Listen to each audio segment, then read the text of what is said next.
Saat timnas Indonesia menghadapi laga berat melawan Korea Selatan pada perempat final Piala Asia U23 2024. Jika berhasil menyingkirkan negara asal Sinteyong, asa timnas Indonesia untuk bisa tampil di Olimpiade Paris 2024 terbuka lebar. Lantas bagaimana peluang Rizky Ridho dan kawan-kawan nanti malam atau malam ini? Mari kita bahas bersama dengan pengamat sepak bola Bung Wisly Utagalung. Selamat malam Bung Wisly, apa kabar Anda?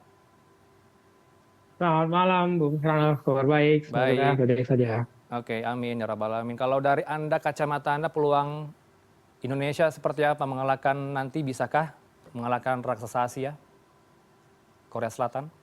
Iya, saya masih berprinsip sebelum pertandingan dimulai, kita Hmm, memulai pertandingan dengan 11 lawan 11, kita memakai bola yang sama, aturan yang sama, hmm, jumlah pemain yang sama, harusnya tidak ada kata-kata bahwa kita akan kalah sebelum bertanding, Mas hmm, Heranov. Jadi dengan informasi yang menurut saya akan lebih banyak dapat bocoran dari tim pelatih kita yang asal Korea dibandingkan kalau kita menghadapi Jepang.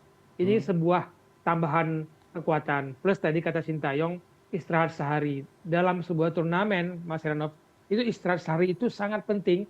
Selain recovery, hmm, bagaimana kemudian waktu itu disiapkan untuk menghadapi karakter gaya bermain yang dibutuhkan oleh lawan-lawan yang berbeda. Jadi hmm, sehari itu sangat berbeda kalau dimaksimalkan dengan sangat baik dan tepat oleh tim pelatih.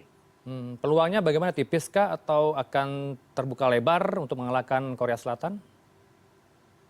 Ya, saya sih tidak berharap pertandingan melawan Yordania terulang dengan Hmm, dominasi kita ya, Bang Yan. Tapi hmm, kalaupun ada peluang, kita masih bisa peluang tipis karena gaya bermain yang diinginkan Korea Selatan itu pasti mengandalkan fisik, pasti mengandalkan kecepatan, dan itu bisa kita ladeni kalau kita main dengan strategi yang mengejutkan. Karena ketika kita menghadapi Qatar, menghadapi Australia, itu gaya bermain yang sangat cepat dan operan-operan yang begitu singkat dalam memindahkan bola. Nah, hmm. ketika menghadapi Yordania, Sintayong memainkan perbedaan gaya bermain yang saya pikir tidak dapat dibaca oleh kubu Yordania sehingga kita bisa menang telak 4-1.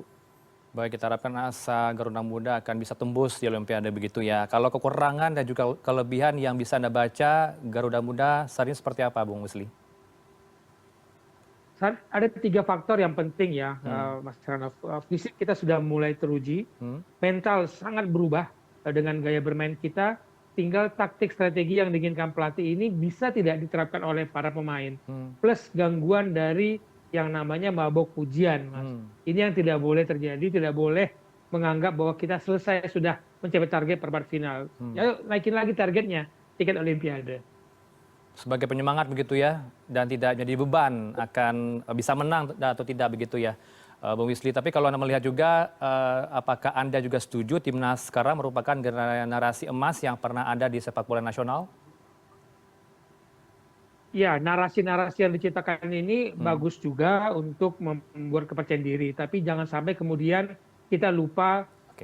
Mas Heranov, bahwa ada faktor pembibitan, ada faktor pembinaan yang tidak boleh dilupakan oleh federasi. Dan Hmm, tidak hanya federasi yang bertanggung jawab dalam pembibitan sepak bola, ada banyak faktor pemerintah pusat, pemerintah daerah, pihak swasta, termasuk juga sekolah-sekolah itu. Harus ada kesinambungan blueprint yang dijalankan bersama-sama. Karena hmm, kalau kita berharap terus seperti ini cara kita membangun sepak bola, kita akan mematikan yang namanya harapan dari anak-anak kita untuk hmm, membela tim nasional ketika mereka memulai jenjang dari usia fun turnamen ya, usia 10, 12, masuk ke Elite Pro Academy, masuk ke klub, hmm. tujuannya kan timnas. Jadi jangan dilupakan Ya. strategi jangka pendek saat ini boleh jalan, strategi jangka pendek menengah pembinaan, pembibitan tidak boleh dilupakan. Hmm. Kalau pembinaannya seperti apa sejauh ini untuk usia dini? Apakah sudah tepat, sudah berjalan dengan maksimal atau belum, Bung Wisly?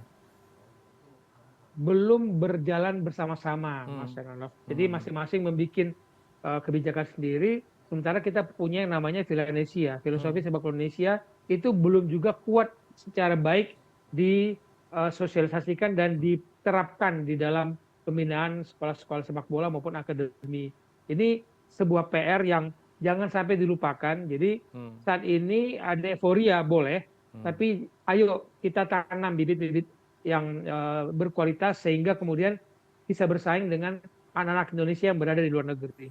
Ya, kalau ini berandai-andai kalau kalah dengan Korea Selatan, bagaimana kemudian kita bisa membaca masa depan sepak bola nasional ke depan? Kalau kita punya program jangka panjang, pembinaan jangka panjang, dan menurut saya kalau nanti kehadiran direktur teknik itu bisa bekerjasama dengan pelatih, ya semoga Sintayong masih bisa dipertahankan, itu bisa membangun program yang jangka panjang di seluruh eh, provinsi maupun ke kota, ke daerah gitu. Saya pikir kita tidak boleh menyerah kalaupun kita selesai di perempat final. Karena apa yang kita capai saat ini sudah harusnya mengatakan bahwa Indonesia siap berbicara di Asia lagi, bukan lagi di Asia Tenggara, Mas Herano. Ini kan Sinteyong sudah diumumkan ya Bung Wisli akan diperpanjang kontraknya hingga Ya. 2027. Kemudian apa harapan Anda dengan perpanjangan kontrak tersebut, Bung Wisli?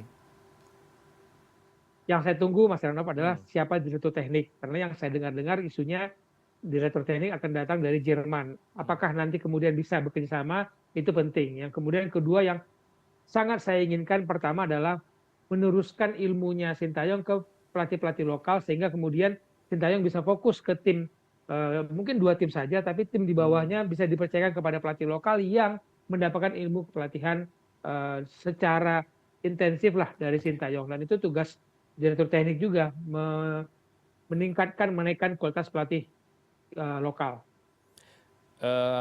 Pertanyaan terakhir, Bung Wisli, untuk pemain kunci nanti malam bisa Anda gambarkan seperti apa?